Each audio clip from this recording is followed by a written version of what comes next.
Hi guys, and welcome back to another video for Phantasy Star Online to New Genesis. So in today's video, we're going to take a look at the recent Kvaris update and just my overall impressions of it.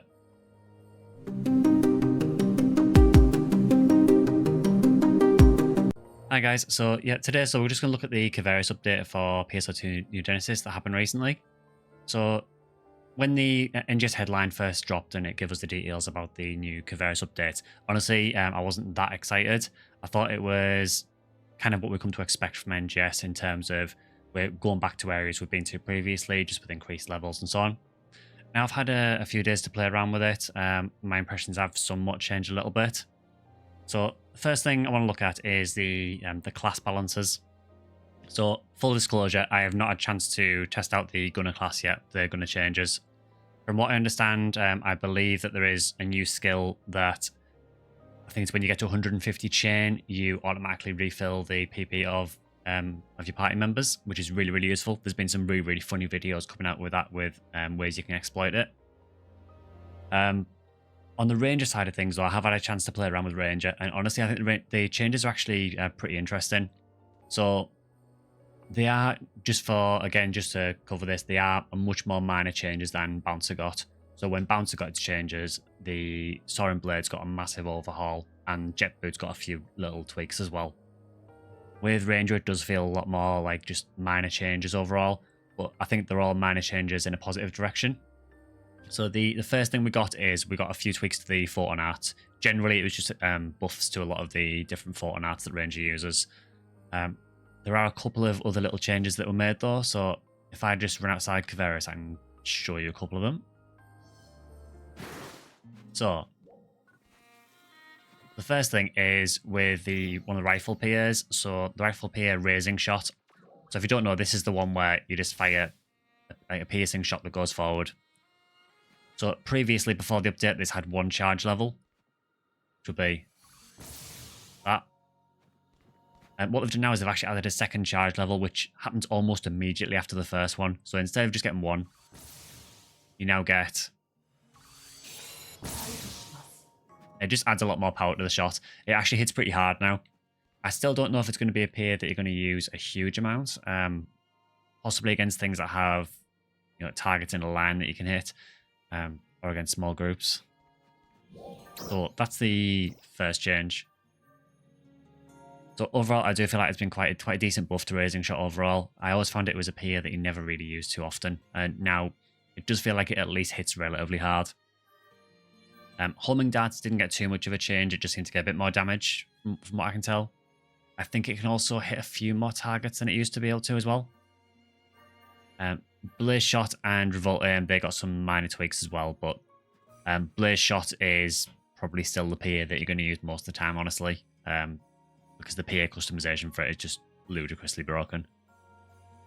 On the launcher side, the main change that we got is, again, we got buffs across the board, more or less, but one of the main changes was to this PA, the Divine Impact. So Divine Impact now has a second charge level. So again, previously this would have one charge level. So you would have just your one charge there. Now we actually have a second charge. So at our first charge level, I hit for about 12,500 there. And then with the new second charge level, you see it does significantly more damage. The other thing about the Divine Impact as well is there is now a new skill for Ranger, which is incredibly useful. Okay, so one thing that Ranger did get is this new skill called Launcher BR Time Extension. And what this does is, when you use a sticky bomb with a weapon action from Launcher, or if you use a Charge Divine Impact or Fear Eraser, whenever they hit an opponent, the effective time of any blight rounds that you've got will get reset. What this allows you to do is basically hit an enemy with a blight round and then keep that blight round on them for a much longer time, without having to continually keep applying blight rounds. So the benefit of this is, say for example, if a boss gets downed, you can now hit them with, for example, a blight round, and then you can just go at them with something like Fear Eraser. And every tick that Fear Eraser does will continue to refresh that blight round. So you can just go blight round, and then Fear Eraser. And every one of these ticks that I'm doing here will refresh that blight round.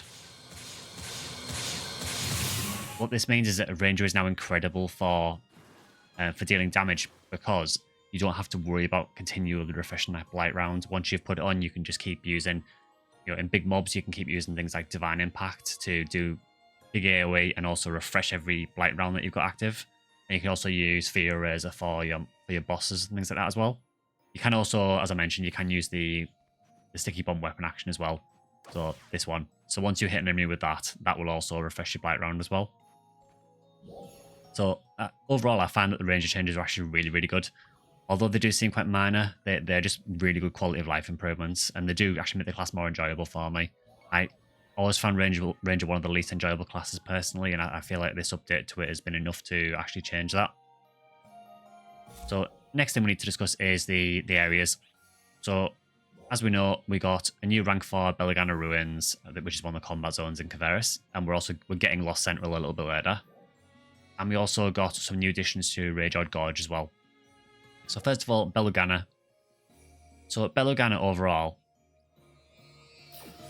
I feel like it's kind of as expected. So it does just feel like the early Unretem updates that we got. It is just enemies that hit harder. They are level 85 now.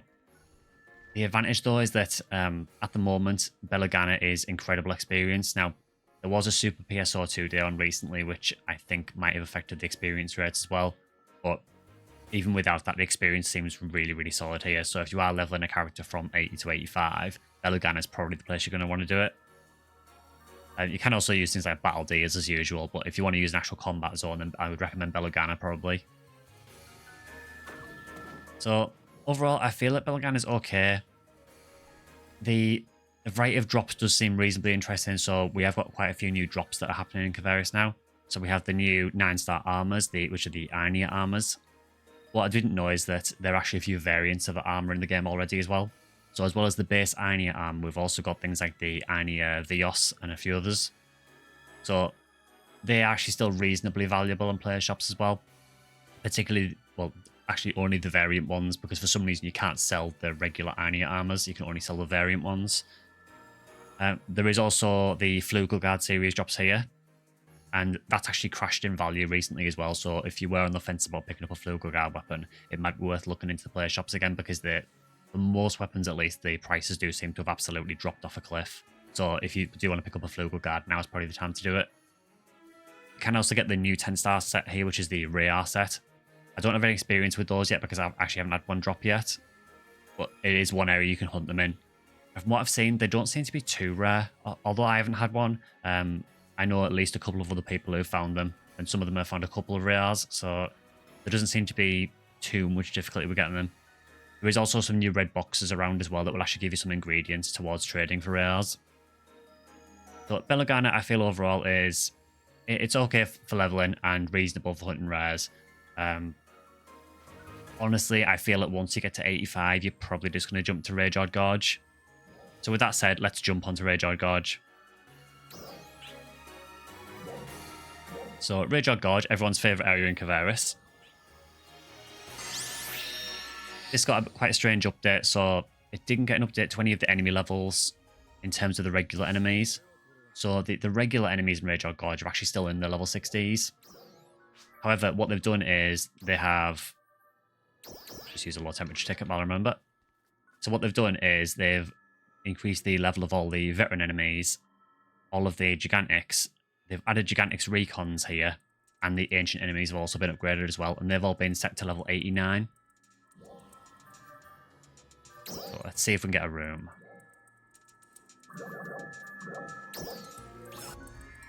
So Rayjord Gorge, overall, I really, really like it. Now, there was this new system that they introduced with these torches. The idea was that you would light at one of these torches. The torch would add like a fire effect to most weapon attacks, and it would also provide you with a heat coating effect so that you didn't have to use low temperature tickets. Unfortunately, it seemed to be having some problem with the game, and the game was crashing quite often in Rayjord. So SEGA have actually rolled back some of that, and they've actually removed the heat coating effect from the torches for now. They are going to re-add it again at some point. It's just that for now, these don't provide any heat coating, so you will need low temperature tickets if you do come here. SEGA, however, did give 100% cold resist tickets to everyone. So just pick those up if you haven't got them already. What I like about Rage or Gorge is the fact that because it is just a long, narrow gorge, the loop of the gameplay for it is really, really simple. You essentially just run up and down the gorge. And usually by the time you get to one end, the stuff is starting to respawn at the start again. The other reason I really like this area is because there's a huge variety of things you can do here. So you have, as I mentioned, there's veteran enemies. So there's a veteran Bantha here. There is also a veteran, I can't remember the name of the boss now, but it's the starless version of the Waker boss. So those are there. There is also Gigantics that spawn here whenever there's a storm, whenever there's a snowstorm. There is also the Gigantics Recons that spawn, and they spawn very frequently. Normally, once you've killed them, they'll respawn again seemingly within a couple of minutes. So there's the Bantha there. So you've got all this, and then you've also got the Ancient enemy in the cave as well, which again has been boosted to level 89. What this allows you to do is it allows you to hunt a variety of different things. So you can hunt Giga Strugments here. You can hunt the rare and Fulgurgard items. You can hunt Icicle Cubes. There's a big, big variety of things you can do. And it's a very farmable area. And I quite like this because you can just run up and down the gorge and just farm things. So overall, I feel like this is actually quite a fun area. It would be nice if the torch mechanic actually worked, but they are meant to be re-adding that at some point. So this essentially is just how it goes. So you do just end up running down the gorge and just going after all the ancients and all the veterans. I'm not sure what happened with the Bantha. I think the Bantha just despawned then. Yeah, it did. It moved back down here. So it's just really, really good for... it's just a big variety of things that you can do. And it feels like a much more fleshed out area than some of the other areas in the game. I feel like this is like the definitive area in Kvaris really to come now once you're at the cap. So the veterans, as you can see, the veterans are actually level 87. But I know for a fact that the Gigantics are 89, and I believe the Ancient is level 89 as well.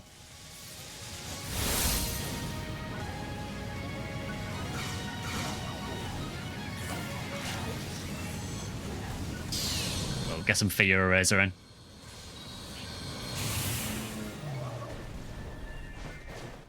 So you can just spend, quite a while here just continually farming. And this kind of feels a little bit more like rare hunting in some of the older Phantasy Star games. It does feel a bit more like you actually have a purpose and you actually are working towards something. And for me at the moment, the main reason I do this is for the Recon Jargons, for the Giga Strugments, just because I'd like to get some more of the PSO weapon camos. I do feel like this is definitely a step in the right direction. It would be nice if we had this variety of enemies in other areas as well. So overall, I do feel like the Kvaris update is actually a reasonable one so far. It will be nice when Lost Central's got its update as well. Because I do feel at the minute, like for the combat zones, it is essentially Belogana or nothing. Just because at the moment, Lost Central doesn't have its update to the level 80 other enemies. So it's kind of pointless to run at the moment.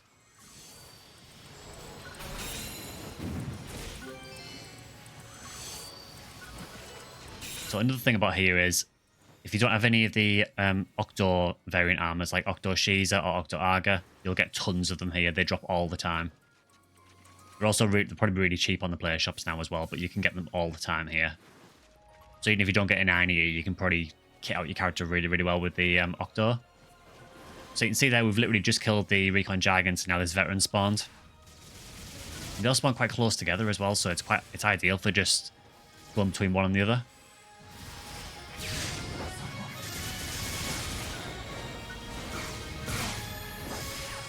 So yeah, so overall, I'm quite impressed with the Kvaris update so far. I still do feel like February is a little bit of a quiet month for NGS overall, but I do, on the other hand, I do feel that this is a better update than I originally gave it credit for. What I'm looking for in the next update is, obviously, when we get Lost Central, I imagine Lost Central will work very, very similar to Belogana, just with level 80 odd enemies. I don't feel like that'll be too much of a change. It'll just be a case of, instead of having one area to get to level 85, you've got two. I would like to see